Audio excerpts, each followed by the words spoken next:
trabajando con su discípulo Pedro, pero no solo con él, sino con todos sus discípulos. Mire conmigo Juan capítulo 20.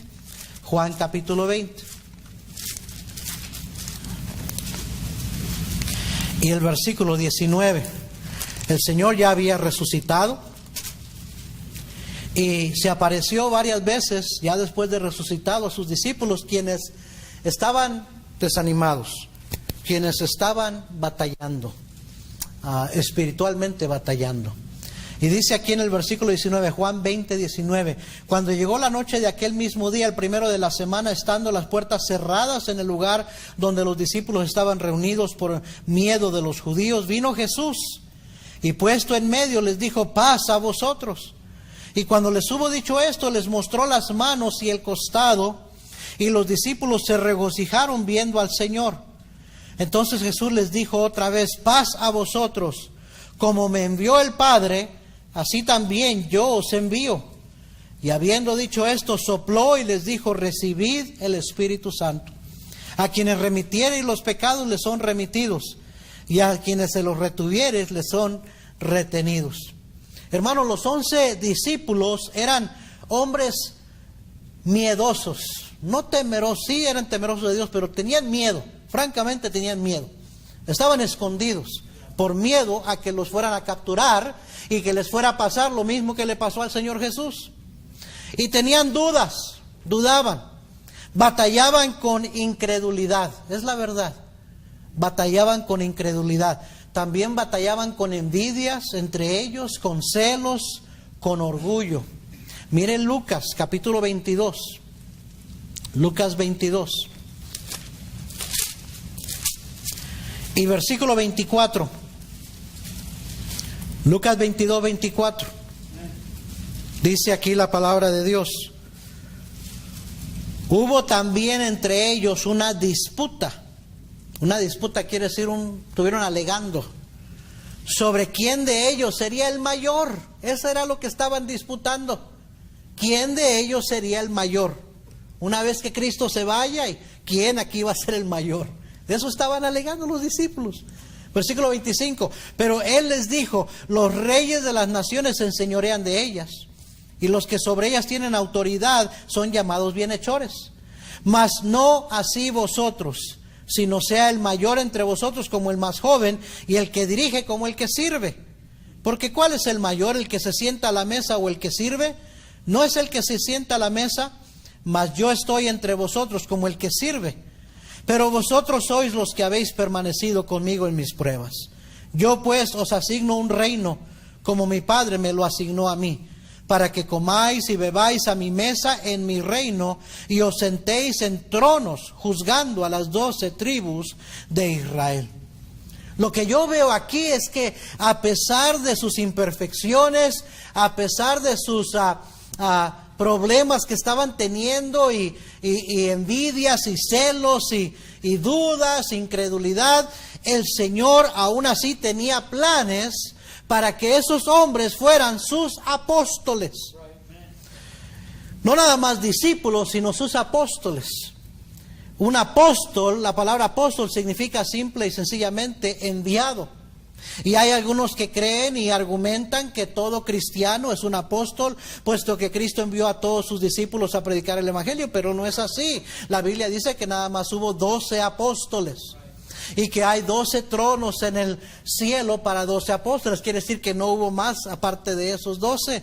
Judas no era uno de ellos. Luego Pedro y los discípulos trataron de sustituirlo con Matías, pero el Señor nunca aprobó eso, porque el Señor Jesús fue el que llamó personalmente a sus apóstoles. Y después vemos que Pablo fue el apóstol a los gentiles, quien Cristo mismo llamó y tomó el lugar que Judas Iscariote tenía. Pero siempre hubo nada más 12 apóstoles. Pues la Biblia dice que sobre la doctrina de esos 11 hombres, y luego el apóstol Pablo, estaría fundada la iglesia. En Hechos 2:42 dice la Biblia: y perseveraban en la doctrina de los apóstoles. En Efesios 2:20 dice: edificados sobre el fundamento de los apóstoles y profetas. Pero aclara el resto del versículo, siendo la principal piedra del ángulo Jesucristo mismo.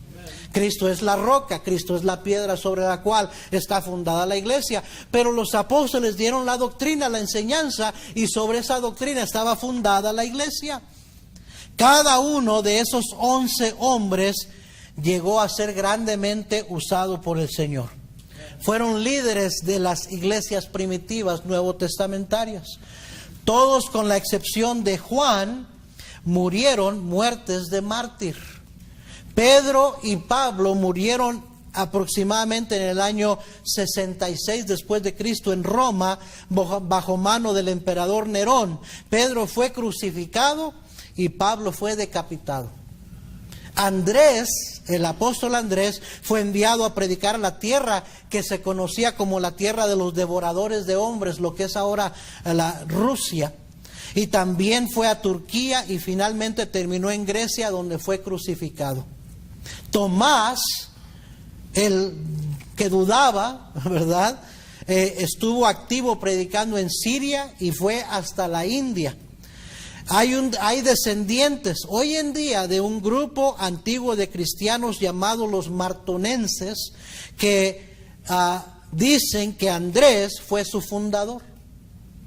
Tomás fue su fundador. Pues Tomás fue atravesado por lanzas por 4 soldados, dice los escritos de aquellos tiempos. Felipe, su ministerio fue principalmente en Cartago, en el norte de África, y también fue a Asia Menor.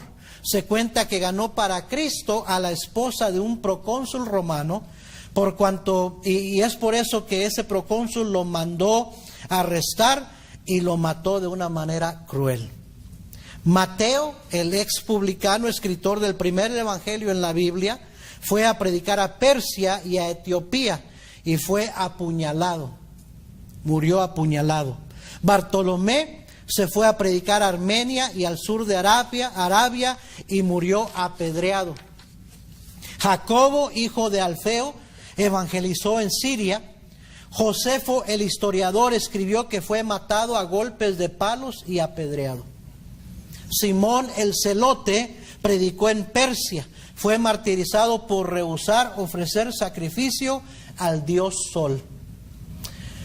Matías, que no fue apóstol, pero fue seleccionado para sustituir a Judas Iscariote, fue enviado con el apóstol Andrés y fue quemado vivo.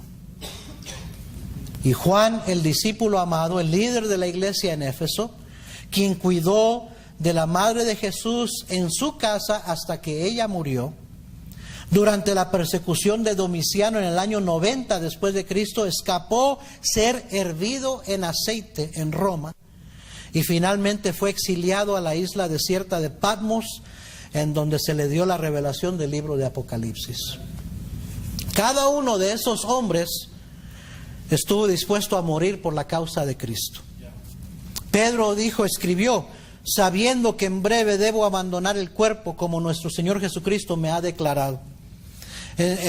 Al final de su epístola termina diciendo: a Él sea la gloria ahora y hasta el día de la eternidad. Amén. Pablo escribió en su última epístola, en 2 Timoteo 4, 6 y 8: porque yo ya estoy para ser sacrificado y el tiempo de mi partida está cercano. He peleado la buena batalla, he acabado la carrera, he guardado la fe. Por lo demás me está guardada la corona de justicia, la cual me dará el Señor juez justo en aquel día, y no solo a mí, sino también a todos los que aman su venida. Lo que estoy diciendo es que aunque sufrieron mucho por la causa de Cristo y últimamente terminaron muriendo por Cristo, no terminaron sus vidas lamentándose o quejándose, sino que terminaron gozosos.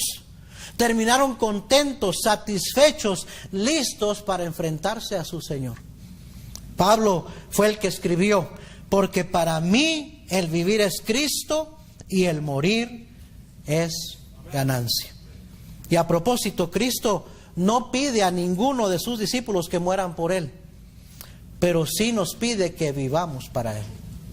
En Romanos 12:1 dice: así que os ruego, hermanos, por la misericordia de Dios, que presentéis vuestros cuerpos en sacrificio, ¿qué? Vivo, santo, aceptado, agradable a Dios. Eso es lo que quiere el Señor, un sacrificio vivo, no un sacrificio muerto.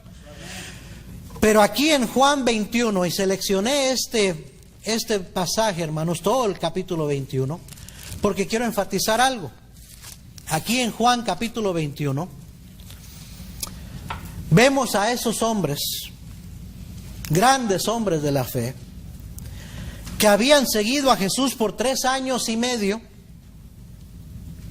habían andado con Él de día y de noche, y habían escuchado sus enseñanzas ahí personalmente. Los vemos en una encrucijada, crossroads, en una T, como dicen, ¿verdad? Con 2 caminos, uno para acá y otro para allá, en una encrucijada, en su jornada espiritual. Y a propósito, déjeme decirle, cada uno de nosotros comenzó una jornada espiritual el día que recibió a Cristo como su Salvador. El día que aceptamos su invitación para seguirle, comenzamos una jornada espiritual. Y esta era la decisión. Oiga bien, Jesús lo que está tratando con sus discípulos aquí en este pasaje es esto: ¿qué clase de discípulos van a ser? Acababan de pasar una grande prueba y no habían salido muy bien. Recuerde cuando el Señor más los necesitaba, ¿qué hicieron? Todos huyeron y lo abandonaron. Lo dejaron solo. Y Pedro, el que más decía que nunca te negaré, yo nunca te dejaré, fue el que lo negó 3 veces, que no lo conocía. ¿Se acuerda? Entonces, no estaban sintiéndose muy bien, espiritualmente hablando, emocionalmente hablando. Estaban desanimados. Por si no fuera suficiente lo que sucedió cuando arrestaron al Señor y lo crucificaron, después Pedro y otros cuantos más habían decidido literalmente volver atrás y regresar otra vez a su oficio antiguo de pescar y ya no seguir sirviendo al Señor. Cuando Pedro dijo voy a pescar, no estaba diciendo voy a un día de pesca, estaba diciendo, refiriéndose que voy a volver otra vez a lo que yo era antes de que Cristo me llamó. No andaban muy bien, no habían salido muy bien de esa prueba que habían enfrentado. ¿Se acuerdan allá en Juan 6, 66 a 68, cuando dice la Biblia que muchos ya no siguieron al Señor, se enojaron, se ofendieron por las palabras del Señor y decidieron ya no seguir al Señor? Y Jesús les pregunta a sus discípulos, ¿queréis acaso iros también vosotros? ¿Se acuerda que Pedro le responde a Cristo, Señor, ¿a quién iremos? Tú tienes palabras de vida eterna. Y luego le dice, nosotros hemos creído y conocemos que tú eres el Cristo, el Hijo del Dios viviente. Y pues vemos a Pedro diciendo algo tremendo y tomando la decisión en aquel entonces, Señor, nosotros no te vamos a dejar. ¿A quién más iremos? Nosotros vamos contigo. Habían visto a otros apartarse y alejarse, pero ellos habían decidido seguir con el Señor. Pero aquí, en este pasaje que acabamos de leer, no estaban así. No estaban con esa resolución, no estaban con esa convicción. Muchos ya habían decidido, varios de ellos habían decidido volver atrás. Y aquí el Señor está tratando, oiga bien, de restaurarlos después de esos fracasos espirituales. Particularmente a Pedro. Mire conmigo Juan 21 y versículo 21. Juan 21, 21. Porque aquí la conversación principal, aunque el Señor está tratando de enseñarles una lección a todos y está trabajando con todos sus discípulos, está dirigiéndose particularmente con Pedro. Y dice el versículo 21, cuando Pedro le vio, dijo a Jesús, Señor, ¿y qué de este? Refiriéndose a Juan. Jesús le dijo, si quiero que él quede hasta que yo venga, ¿qué a ti? El día de hoy yo diría, ¿qué te importa a ti? ¿Qué te importa Juan? ¿Qué te importa Juan? ¿qué de ti? Sígueme tú. Era tiempo de decidir. Pedro, ¿vas a volver a echarte para atrás? ¿O vas a cumplir con el llamamiento que yo te hice? ¿Vas a volver a la vida antigua? ¿O vas a vivir una vida diferente como mi discípulo? Pedro, ¿vas a ser un mero creyente? ¿Un discípulo de nombre nada más? ¿O vas a ser un verdadero discípulo? ¿Qué vas a hacer? ¿Vas a ser un seguidor comprometido o un cristiano casual? Todo este año hemos estado enfatizando el tema verdaderos discípulos. He enseñado en clases dominicales, hemos enseñado series enteras acerca de lo que es ser un verdadero cristiano, acerca de lo que debemos aprender como discípulos. Lo he mencionado en mensajes del domingo en la mañana, mensajes domingo en la noche, mensajes miércoles en la noche. En cada oportunidad que he tenido de regresar a este tema, he querido enfatizarlo y preguntar, hermano, hay una diferencia entre ser nada más un creyente y ser un discípulo. ¿Qué va a hacer usted? ¿Sí o no? Ahora la pregunta al concluir este año es: ¿qué clase de creyente va a ser usted, hermano, hermana? Digo, no hemos tenido un tema nomás por tener un tema y ya. Así como el tema que el Señor ha puesto en mi corazón para el año 2019, y lo vamos a ver el próximo domingo, no es nada más por tener un tema, sino es para hacer un énfasis. Es para taladrar un principio importante, una verdad importante, algo que debería de afectarnos, debería de cambiar nuestra manera de pensar. Usted sabe que la predicación y la enseñanza de la palabra de Dios tiene como fin cambiar nuestra manera de pensar, renovar nuestro entendimiento, porque como vaya nuestra manera de pensar, así van a ser nuestras decisiones, así va a ser nuestra vida. ¿Sí me está siguiendo? No se duerma, despierte. Este es el tiempo más importante del servicio, no los cantos, no la música, no el saludarnos, es escuchar la palabra de Dios. Porque la palabra de Dios es la que es viva y eficaz y más cortante que toda espada de dos filos, la cual penetra, dice la Biblia, penetra hasta partir el alma y las coyunturas y los tuétanos y discierne los pensamientos y las intenciones del corazón. Eso es lo que el Señor quiere, con lo que quiere trabajar con nuestro corazón. Para eso venimos a la predicación. La pregunta es: ¿qué vamos a hacer con ese tema? En mi vida personal, como yo, como cristiano, ¿qué voy a hacer con este tema? ¿Cómo me va a afectar? ¿A qué me va a llevar? ¿Verdad? ¿Me va a llevar a decidir qué? Al fin de cuentas, hoy es el último domingo. No quiere decir que nunca vamos a tocar ese tema otra vez, pero vamos a hacer otro énfasis para el año 2019 y quisiera cerrar este domingo este tema llevándonos al punto de tomar una decisión. Así como el Señor ya está a punto de partir, ya va a dejar, Él tiene grandes planes para esos 11 hombres, pero hay algunas decisiones que tienen que tomar. El Señor no los puede dejar así nada más. No puede concluir su ministerio terrenal así nada más. Se estuvo apareciéndoseles y hablándoles durante 40 días después de su resurrección. ¿Por qué no se fue inmediatamente al cielo? Porque está queriendo restaurarlos, porque no terminaron muy bien. En la crucifixión no terminaron muy bien. Negaron al Señor, huyeron, se acobardaron, luego se desanimaron y ya habían decidido regresar atrás. Y parecía como que 3 años y medio que invirtió Cristo en sus vidas había sido en vano.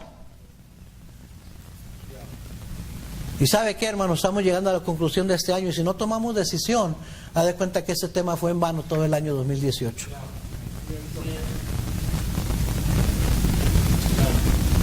Y el Señor está tratando de llegar al grano. concluir algo bien importante y les está diciendo: sígueme, decide. Un creyente no es un seguidor, no es un discípulo. Un discípulo es un seguidor comprometido. ¿Qué clase de cristiano vas a ser tú? ¿Me estás siguiendo, hermano? No mire a su alrededor. No se compare con otros. Por eso el Señor le dice a Pedro: ¿y qué a ti? Olvídate de Juan. ¿Qué a ti? Sígueme tú. Muchas veces estamos observando a ver qué está haciendo fulano y tal. Ese es el tropiezo más grande para muchos cristianos. Lo que otros están haciendo.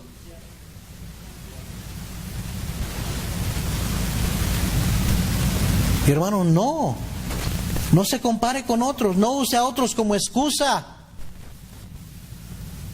Que otros le fallaron, que otros hicieron esto, que otros me desanimó. No deje de usar a otros como excusa.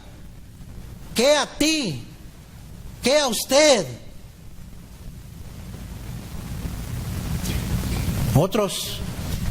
Hay gente que usa a otros como excusa o como razón para justificarse. ¿Por qué no están viviendo para el Señor? ¿Por qué no están sirviendo al Señor? ¿Por qué no están siendo obedientes, siendo fieles? Usan a otros para excusarse.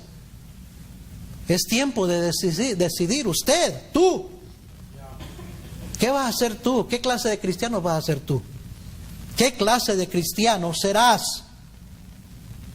Algo que yo veo que es bello en este pasaje, hermanos, es la gracia de nuestro Señor Jesucristo. La gracia redentora de Cristo Jesús. Miren Juan 21:15. Cuando hubieron comido, Jesús dijo a Simón Pedro: Simón, hijo de Jonás, ¿me amas más que estos? Algunos argumentan que como Pedro había dicho que él amaba al Señor, le dijo más que los otros discípulos. Pero después él fue el único que lo negó, los otros discípulos no. El Señor quizás le está, perdone la expresión, pero embarrando sus palabras en su cara. Y recordarle: ¿todavía crees que me amas más que ellos? Algunos dicen que a eso se estaba refiriendo. Otros dicen que se está refiriendo a los peces. Porque acababan de tener una tremenda pesca milagrosa. Así como fue al principio de su llamado. Y el Señor le está pidiendo que decida: ¿me amas a mí más que tu oficio, que la pesca, que lo que hacías antes? ¿O amas más a estos, los peces? Yo no sé. Pero el Señor le está confrontando y le está diciendo: Pedro, ¿me amas? Y él le dijo, le respondió: sí, Señor, tú sabes que te amo. Él le dijo: apacienta mis corderos. Volvió a decirle la segunda vez: Simón, hijo de Jonás, ¿me amas? Pedro le respondió: sí, Señor, tú sabes que te amo.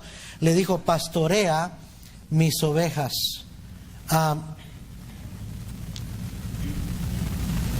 Versículo 17. Le dijo la tercera vez: Simón, hijo de Jonás, ¿me amas? Pedro se entristeció de que le dijese la tercera vez: ¿me amas? Y le respondió: Señor, tú lo sabes todo, tú sabes que te amo. Jesús le dijo: apacienta mis ovejas. De cierto te digo, cuando eras más joven te ceñías e ibas a donde querías, mas cuando ya seas viejo extenderás tus manos y te ceñirá otro y te llevará a donde no quieras. Esto dijo dando a entender con qué muerte había de glorificar a Dios. Y dicho esto añadió: sígueme. ¿Sabe lo que estaba haciendo el Señor o haciéndole ver a Pedro? Es esto: no importa lo que haya pasado en tu pasado, no importa los errores que hayas cometido, no importa que me hayas negado, Pedro, no importa las malas decisiones, no importa las actitudes negativas que hayas tenido o palabras incorrectas que salieron de tu boca, todo se puede arreglar, todo tiene solución, porque la gracia de Dios es una gracia redentora. Dios es el Dios de la segunda oportunidad. Ahí es que no usemos los errores del pasado, los fracasos del pasado como excusa para no levantarnos y seguir adelante.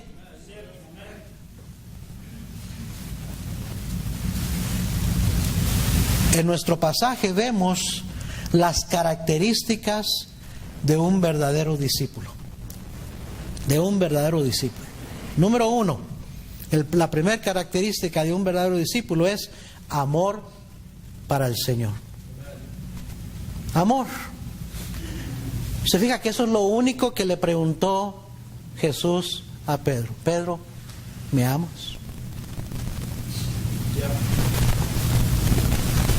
No le dijo, ¿qué tan preparado estás? ¿Qué tantos talentos tienes?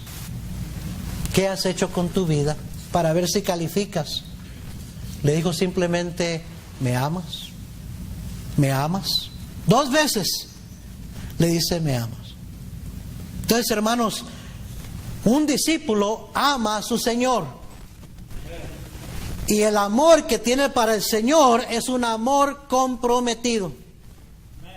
Segunda a los Corintios 5:14, ahorita regresamos a Juan. En 2 Corintios 5:14 dijo el apóstol Pablo, porque el amor de Cristo nos constriñe, nos conmueve, eso quiere decir la palabra constriñe, pensando esto, que si uno murió por todos, luego todos murieron, y por todos murió, para que los que viven ya no vivan para sí, sino para aquel que murió y resucitó por ellos. Nuestro amor por el Señor debería llevarnos a no vivir ya para mí, sino vivir para Él. La primera característica. El Señor le dice, lo único que quiero saber, Pedro, es, ¿me amas? Entonces, apacienta mis ovejas. Hey, yo no he acabado contigo.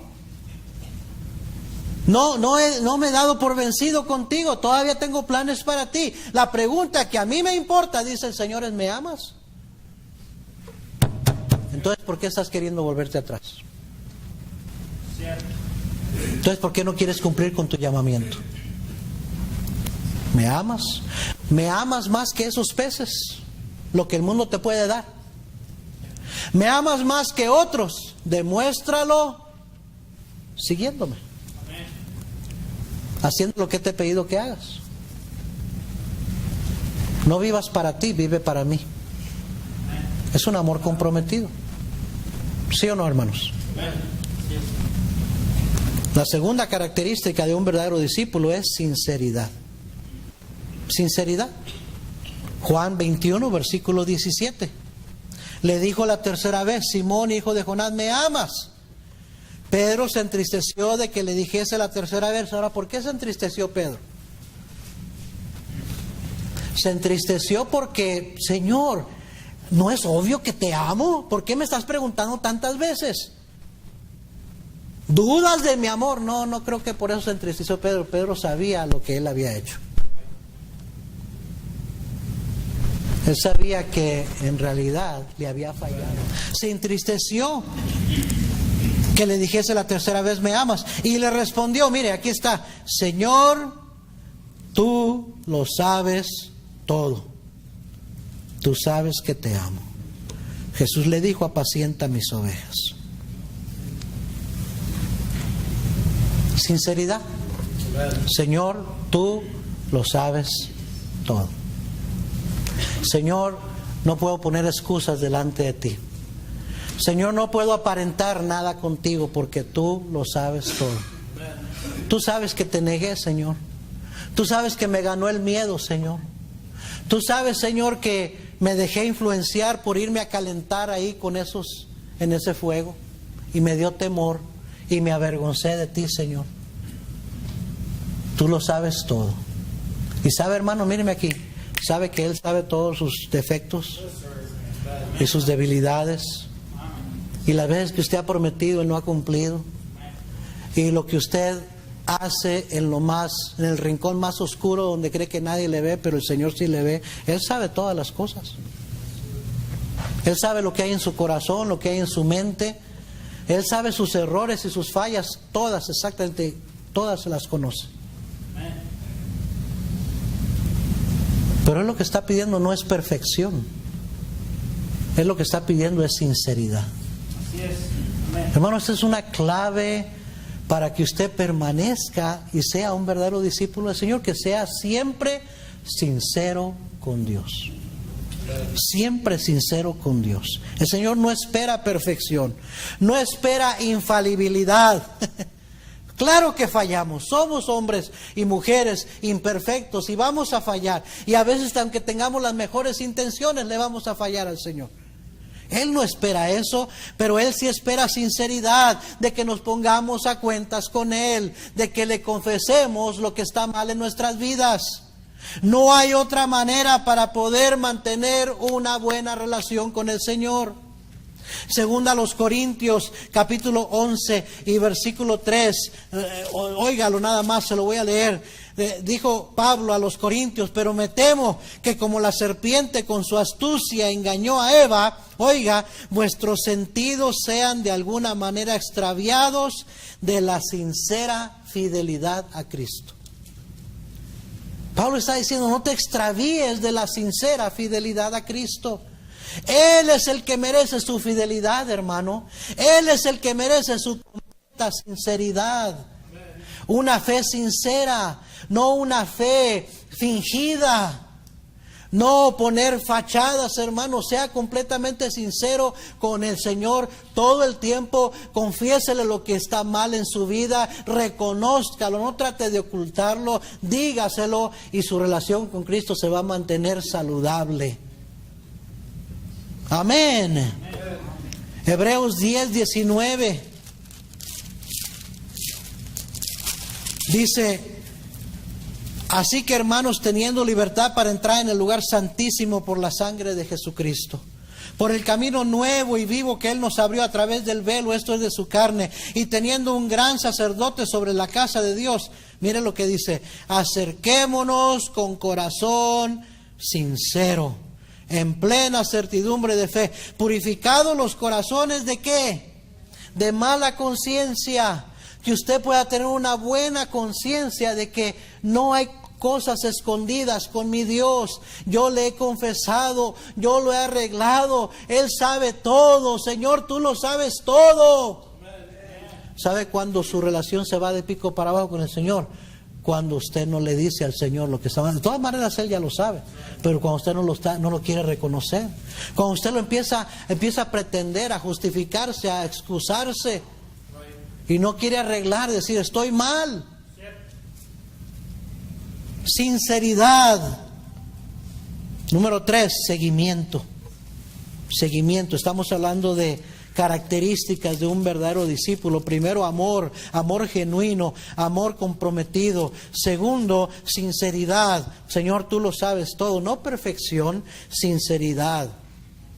Número 3, seguimiento. Versículo 18, Juan 21:18. De cierto te digo, cuando eras más joven te ceñías e ibas a donde querías. Cuando eras más joven tú hacías lo que se te daba la gana, Pedro. Pero ahora que ya seas más viejo vas a entender, va a cambiar tu actitud. Extenderás tus manos y te ceñirá otro y te llevará donde no quieras. Esto dijo dando a entender con qué muerte había de glorificar a Dios. Ve, el Señor ya le estaba diciendo, un día te va a tocar entregar tu vida por mi causa y lo vas a hacer voluntariamente, porque va a ser mi voluntad. Y dicho esto, añadió: sígueme. Hermanos, un discípulo es un seguidor comprometido. Agarre esto, hermano. Un discípulo es un seguidor comprometido. Alguien dijo que hay dos grupos de cristianos: los que siguen de lejos. Mire Mateo 26:58. Así le tocó a Pedro, hermanos. Por eso se metió en problemas, por eso negó al Señor. Mateo 26:58. Mas Pedro le seguía, dígalo conmigo. A ver, no lo han encontrado. Mateo 26:58. ¿Ya lo encontró? Mas Pedro le seguía, ¿cómo? De lejos hasta el patio del sumo sacerdote, y entrando se sentó con los alguaciles para ver el fin. Ese fue el error fatal de Pedro ahí.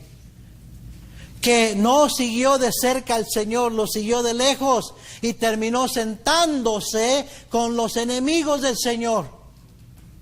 Calentándose al fuego, dicen los otros pasajes, con los impíos, con los escarnecedores, que después le dijeron: tú eres uno de ellos, ¿verdad? No, no le conozco. No, sí, tú andabas con ellos. No, yo no conozco al hombre. No, sí, tú hasta hablas como ellos, tu hablar te delata. No, y empezó a maldecir y negando a Cristo. Pero todo sucedió, oiga bien, por su decisión de seguir de lejos. Hermano, no siga de lejos. Hay muchos cristianos que así siguen a Cristo de lejecitos. No son fieles, no andan cerca del Señor. Nada más cuando tienen un apuro, un aprieto, cuando sí necesitan que el Señor los saque de un tremendo problema, entonces sí se acercan al Señor. Pero de otra manera andan de lejecitos. Amén. Hay dos clases de cristianos, los que siguen de lejos, oiga bien, y aquellos que están al pie de la cruz, como Juan, el único que en el tiempo de crucifixión estuvo al pie de la cruz con Cristo. Juan capítulo 19, regrese a Juan. Juan 19, 25. Estaban junto a la cruz de Jesús su madre y la hermana de su madre, María, mujer de Cleofas, y María Magdalena. Y cuando vio Jesús a su madre y al discípulo a quien él amaba, y ese era Juan, hermanos, que estaba, ¿cómo estaba Juan? Léalo conmigo, ¿cómo estaba Juan?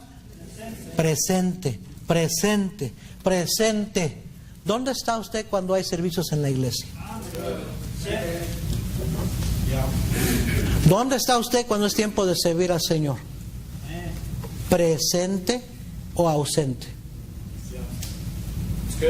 Hay dos clases de discípulos, los que andan de lejos y los que están allí, presentes. Estaba presente, dijo a su madre, mujer, he ahí tu hijo. Después dijo al discípulo, he ahí tu madre. Y desde aquella hora el discípulo le recibió en su casa. Mire, la única petición que tuvo el Señor, la única petición que hizo nuestro Señor Jesucristo estando en la cruz: quiero que alguien cuide de mi madre. ¿Y dónde estaban todos sus discípulos? Quienes habían dicho, junto con Pedro, dice la Escritura, todos estuvieron de acuerdo, nunca te dejaremos. ¿Dónde estaban? Cuando el Señor decía, necesito que alguien cuide a mi madre, el único a quien pudo encargarle fue Juan, porque estaba ¿cómo? Presente. ¿Estaba cómo? Presente. ¿Estaba cómo? Presente.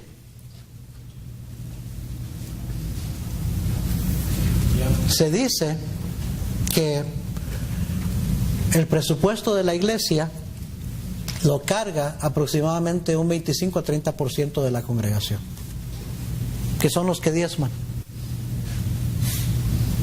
Se dice que el trabajo de la iglesia, el servicio, la obra, desde repartir tratados, a reparar cosas, a limpiar, a cuidar guarderías, a enseñar clase y todo eso, lo hace un 20% de la congregación. Y es que son favoritos y exclusivos, ¿verdad? No, es porque están dispuestos. Es porque están allí presentes. Cuando se dice, necesito que alguien, presente. Vamos a ir a ganar almas, presente. Hay esta necesidad, presente.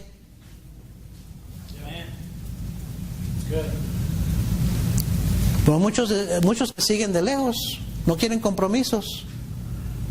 Mucho menos cuando viene el trabajo, la necesidad, la prueba, están de lejecitos. Pedro, a la hora de la hora, le dio miedo y seguía al Señor de lejos. Estaba atrás calentándose en los fuegos, mientras su Señor estaba siendo interrogado, golpeado, maltratado, escarnecido. Él estaba mirando de lejos. Hermanos, es una actitud. Perdóneme, pero es una actitud, resalta una actitud. O usted es un discípulo de lejos o presente, cercano, al pie de la cruz. ¿Qué necesita, Señor? Heme aquí.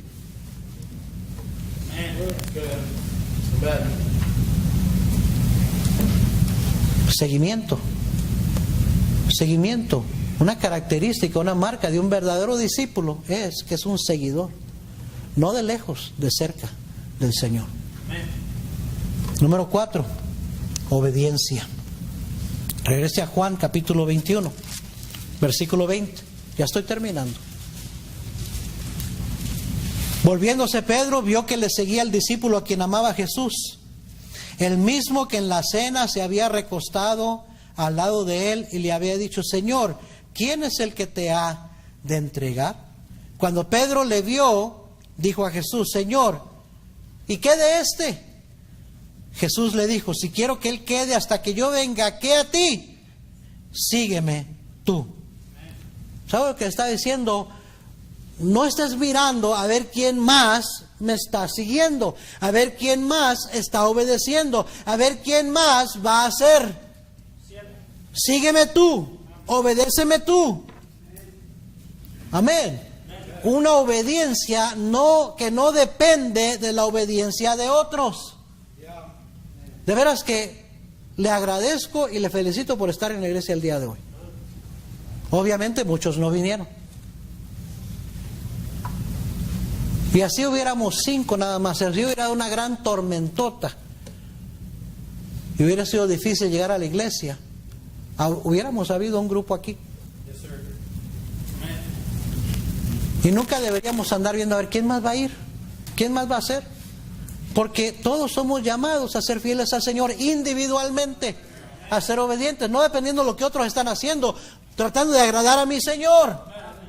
Un discípulo obedece.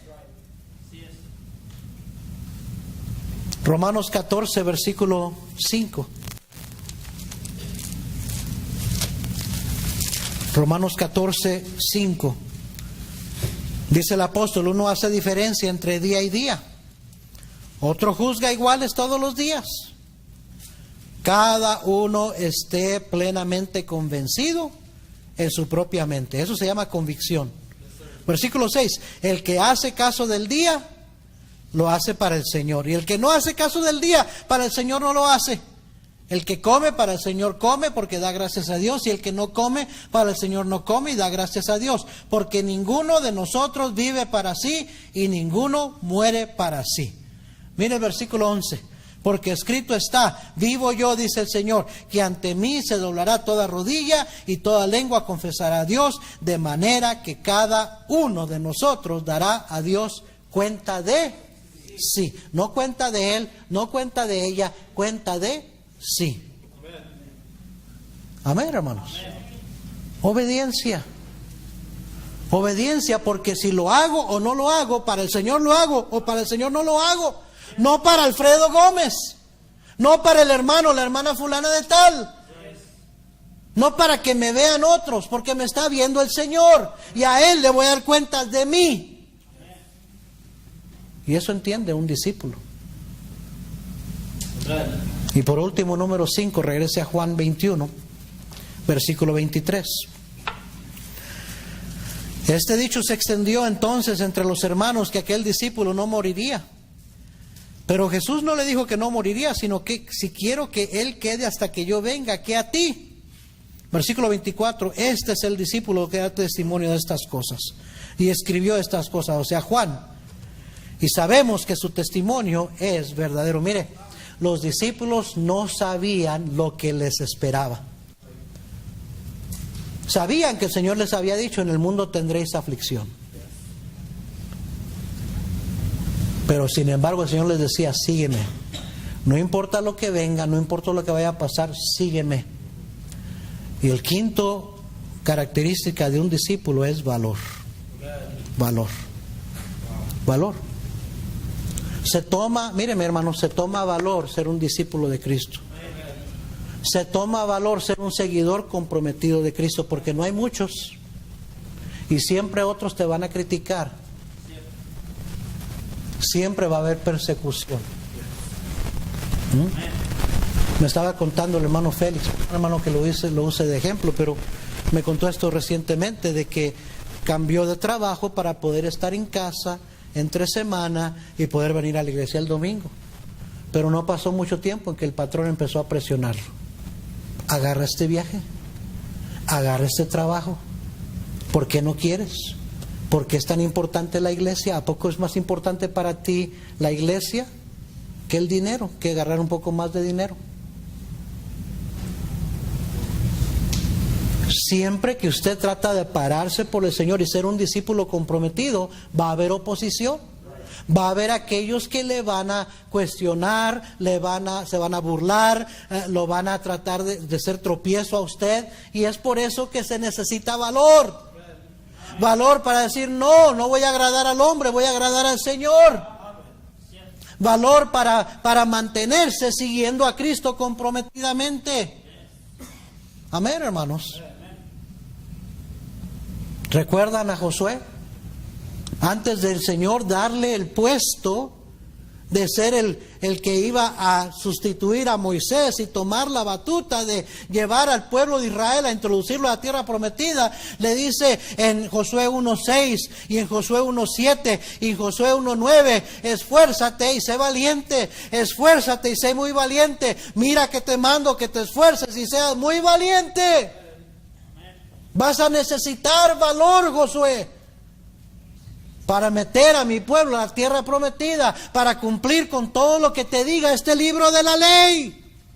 Entre más usted quiera obedecer la palabra de Dios, más obstáculos, más oposición va a encontrar. Y es por eso que le dijo el Señor a Josué, esfuérzate y sé valiente. Y es por eso que necesita valor. Y esos hombres tuvieron valor para seguir a Cristo. Pablo le dijo a Timoteo, porque no nos ha dado Dios espíritu de cobardía, sino de poder, de amor y de dominio propio. Amén, hermanos. Aquí está la conclusión.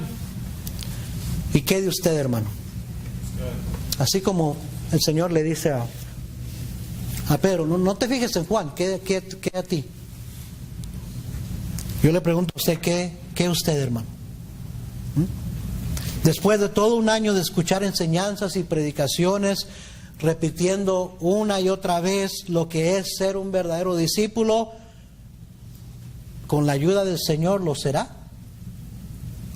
¿O se conformará con ser un mero creyente casual?